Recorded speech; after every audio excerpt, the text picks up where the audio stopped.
সবুজে সবুজে ছেয়ে গেছে সব দিক। চারদিকে শুধু এরকম সবুজের সমারোহ।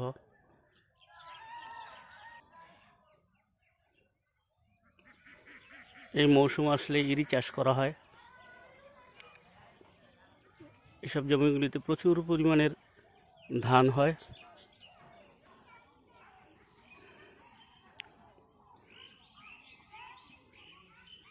অর্থকারী ফসলের মধ্যে ধান একটি। এখন ধানের আবাদি জমি কমে যাওয়ার কারণে ধান চাষ অনেকটা কমে গেছে, কিন্তু আমাদের গ্রামীণ এলাকায় এখনও ধান চাষের বিস্তার আছে।